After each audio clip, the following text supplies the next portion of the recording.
Bismillahirrahmanirrahim. Alhamdulillah wassalatu wassalamu ala Rasulillah wa ala alihi wa ashabihi wa man wala.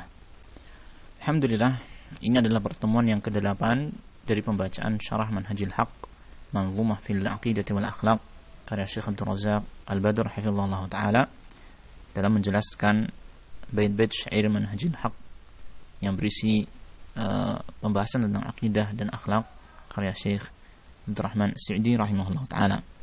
Pada pertemuan yang ke-8 ini kita masih dalam penjelasan bait syair yang ketiga, yaitu tepatnya dalam halaman ke-16 ya. Dalam halaman ke-16 yang pada pertemuan yang lalu kita sudah membaca keterangan dari Syekh Abdul Razak tentang tauhid rububiyah ya. Maka sekarang kita akan membaca penjelasan tentang tauhid ilahiyah atau tauhid uluhiyah dari penjelasan beliau dari perkataan ilah.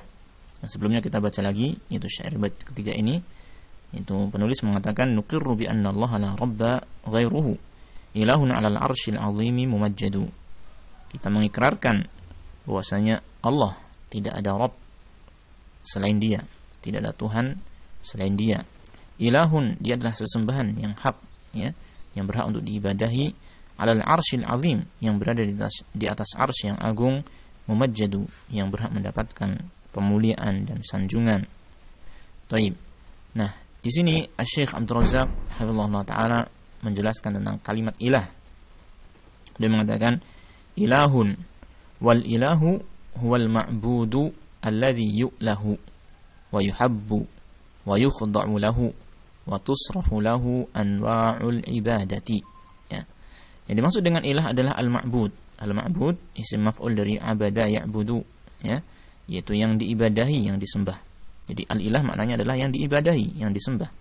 Alladzi yu'lahu, yang diibadahi atau yang disembah tadi. Ya, berarti yu'lahu maknanya adalah yu'badu. Naam. Wa yuhabbu, dan yang dicintai. Wa yukhda'u lahu, dan diberikan ketundukan. Wa tusrafu lahu anwa'ul ibadati, dan diarahkan kepadanya segala macam jenis ibadah ya. Jadi al-ilah adalah yang berhak untuk diibadahi atau yang diibadahi ya. Al-ilah adalah yang diibadahi dengan kecintaan, dengan ketundukan, dan dengan diberikan kepadanya berbagai macam bentuk ibadah. Fahadha ar-rabbul ladzi la rabba ghairuhu huwal ma'budul ladzi laisa lana ma'budun siwah. Kata beliau, fahadha ar-rabbu, maka rabb ini alladzi la rabba ghairuhu, yang tidak ada rabb selain dia, tidak ada Tuhan selain dia. Makna rabb di sini sebagaimana telah kita baca sebelumnya, yaitu rabb ini yaitu Allah taala yang telah mencipta, yang menguasai, yang memiliki, yang mengatur ya. Dialah satu-satunya yang memiliki, yang menguasai, yang mengatur, yang mencipta ini. Huwal ma'budu, maka dialah yang diibadahi, yaitu yang berhak untuk diibadahi. Alladzi laisa lana ma'budun siwahu, yang tidak ada bagi kita satupun sesembahan siwahu, kecuali hanya dia Allah Ta'ala saja. Ini beliau menerangkan kepada kita tentang hubungan antara Ar-Rabb dengan Al-Ilah. Siapa yang memiliki nama Ar-Rabb ya, siapa yang dia itu memiliki sifat rububiyah, siapa yang dia itu mencipta, memiliki, mengatur ya, maka dialah yang berhak untuk diberikan peribadahan kepadanya. Dialah yang berhak untuk diibadahi, yang disembah. Adapun selain Rabb, maka dia tidak berhak untuk diibadahi. Ya. Kama qala ta'ala ya ayyuhan nasu ubudu rabbakum, sebagaimana yang Allah firmankan dalam surat Al-Baqarah ayat 21, wahai manusia, wahai sekalian manusia, ubudu rabbakum, beribadahlah kalian kepada Rabb kalian. Ya. Kita diperintahkan untuk beribadah kepada siapa? Tidak kepada siapa, melainkan hanya kepada Rabb kita, yang mencipta kita, yang menguasai kita, yang mengatur kita, yaitu Allah Subhanahu wa taala. Adapun selain Rabb, maka tidak berhak untuk diibadahi. Wa qala jalla wa ala, dan Allah jalla wa ala mengatakan, wa ana rabbukum fa'budun, dan aku adalah Rabb kalian ya, yang mencipta kalian, yang mengatur kalian, yang memiliki dan menguasai kalian. Fa'budun, maka hendaknya kalian beribadah kepadaku. Hendaknya kalian menyembahku saja, tidak menyembah yang lain. Nah, qala Ibnu Rajab rahimahullah fi kitabih kalimatul ikhlas atau kalimatul ikhlas.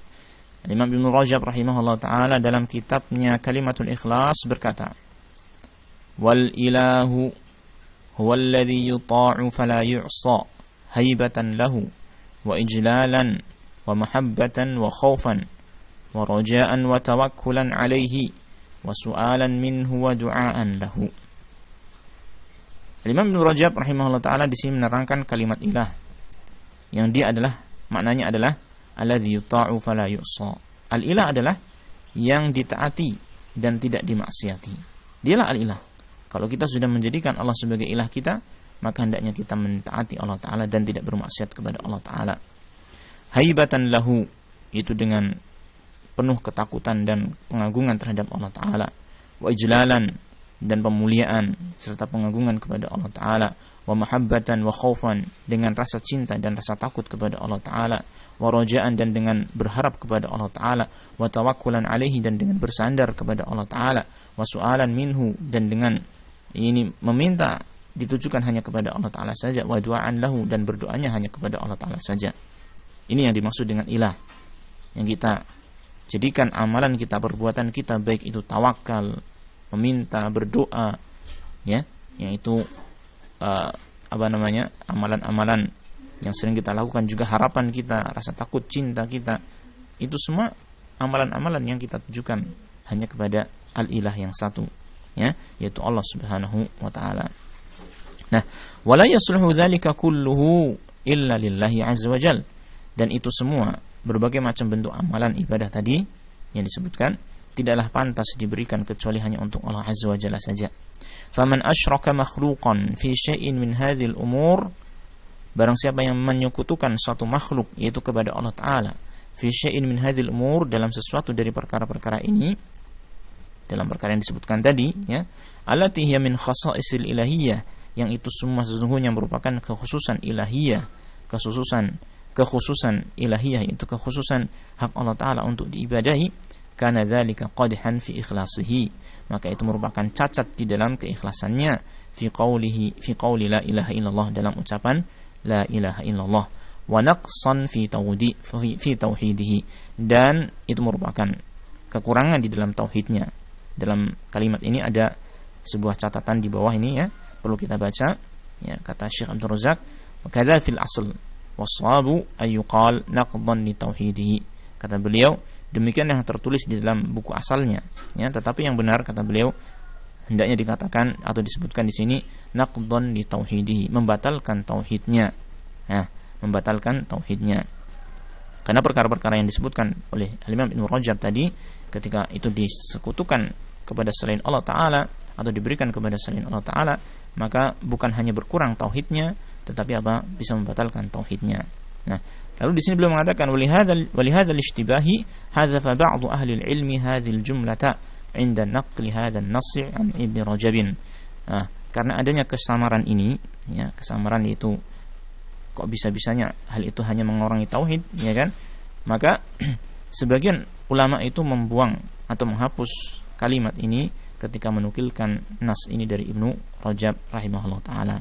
Jadi Syekh Abdul Razak rahimahullah ta'ala cenderung memberikan catatan di sini bahwasanya kemungkinan yang dimaksud oleh beliau adalah naqdan walaysa naqsan, bukan naqsan tapi naqdan, karena perkara-perkara yang menjadi persekutuan kepada Allah Ta'ala dalam kekhususan ilahiyah ini bisa membatalkan tauhidnya, bukan hanya sekedar mengurangi tauhidnya. Taib. Wa kana fihi min ubudiyyatil makhluqi bihasabi ma fihi min dzalika, dan pada dirinya itu terdapat penghambaan terhadap makhluk sesuai dengan apa yang padanya terdapat hal itu. Maksudnya ketika ada sebagian makna dari hal-hal tersebut di atas tadi ada pada diri seseorang, maka dalam dirinya itu terdapat bagian dari penghambaan terhadap makhluk. Wa hadza kulluhu min furu'i syirki, dan ini semua merupakan cabang-cabang dari kesyirikan. Nah, kemudian Syekh Hafizahullah Ta'ala mengatakan, fal ibadatu wal khudu'u innama lirabbil azimi wal khaliqil jalili tabaraka wa ta'ala al mutafarrid bir rububiyyati la syarika lahu fayajibu ayyufrada bil ibadati la nidda lahu. Nah, masih beliau menyampaikan tentang hubungan antara yakni ibadah dengan atau ilah dengan Rabb, ilahiyah dengan rububiyah, tauhid uluhiyah dengan tauhid rububiyah. Beliau mengatakan fal ibadatu wal khudu, maka peribadahan dan ketundukan innama hiya lirabb, sesungguhnya hanyalah berhak diberikan kepada Ar-Rabbil Azim, Rabb yang maha agung, Al-Khaliqil Jalil, pencipta yang maha mulia, ya. Tabaraka wa ta'ala, yaitu Allah tabaraka wa ta'ala. Al-Mutafarrid birububiyyati, yang menyendiri, yang esa, yang tunggal di dalam rububiyah, la syarika lahu, yang tidak ada sekutu baginya. Fayajibu ayyufrada bil ibadati, maka wajib untuk diesakan, ditunggalkan dalam beribadah, dalam peribadahan, la nidda lahu, tidak ada tandingan bagi Allah Ta'ala dalam peribadahan tersebut, ya. Dari sini jelas sekali bahwasanya yang berhak untuk kita ibadahi hanyalah satu, yaitu Allah yang mencipta kita, Allah yang menguasai kita, memilih kita dan mengatur kita, dan juga alam semesta. Nah, baik, barangkali kita cukupkan dalam pertemuan yang ke-8 ini sampai batasan ini, ya. Kita akan melanjutkan pada pertemuan yang ke-9, tetapi di akhir pertemuan ini seperti biasa kita akan tuliskan beberapa pelajaran yang kita dapatkan dari apa yang kita baca pada pertemuan ini. Baik.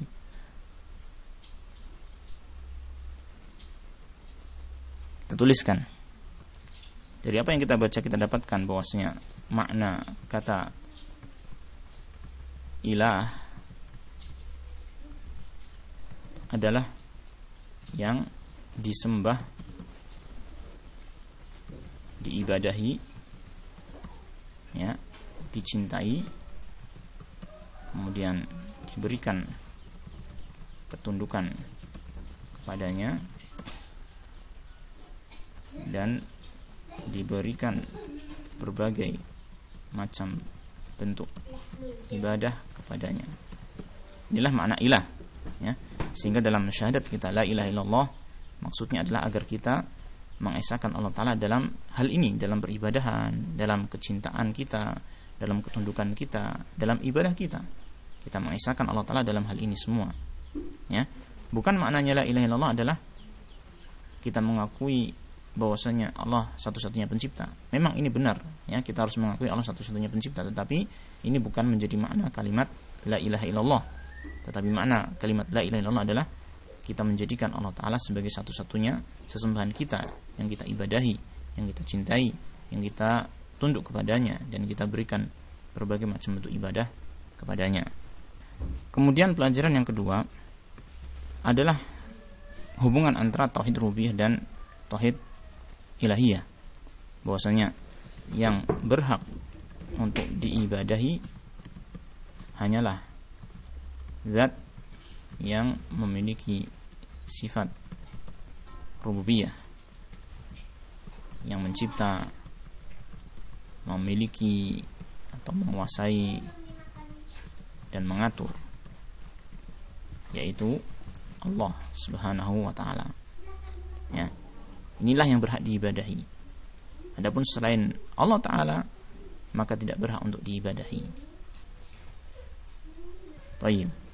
Kemudian dari perkataan Imam Ibn Rajab rahimahullah ta'ala dalam menjelaskan kalimat ilah, ya, bahwasanya beliau menyebutkan dialah yang ditaati, tidak dimaksiati, dan seterusnya, ya. Maka kita bisa mengambil pelajaran dari sini bahwa maksud kita menjadikan Allah sebagai ilah adalah kita taat kepadanya dan tidak bermaksiat kepadanya. Terus apa lagi, ya? Kita mengagungkan Allah, mencintainya, ya. Kemudian berharap, kemudian tawakal, terus takut, ya, memohon, meminta, dan lain sebagainya, ya, dan lain sebagainya hanya kepada Allah Subhanahu wa taala saja. Ya. Jadi ini maksud kita menjadikan Allah sebagai ilah. Ya, ketika kita menjadikan Allah Ta'ala sebagai ilah, satu-satunya ilah, maka ketaatan kita hanya kepada Allah, pengagungan kita hanya kepada Allah, kecintaan kita hanya kepada Allah, harapan kita hanya kepada Allah, tawakal kita, takut kita, permintaan kita hanya kepada Allah Subhanahu wa taala saja. Kemudian yang keempat, bahwa adanya persekutuan kepada Allah dalam makna-makna ibadah tadi, ya, bisa menjadikan tauhid kita, tauhid seseorang menjadi batal. Baik, kemudian faedah yang kelima, bahwa dalam diri seorang hamba atau seorang manusia terdapat penghambaan kepada makhluk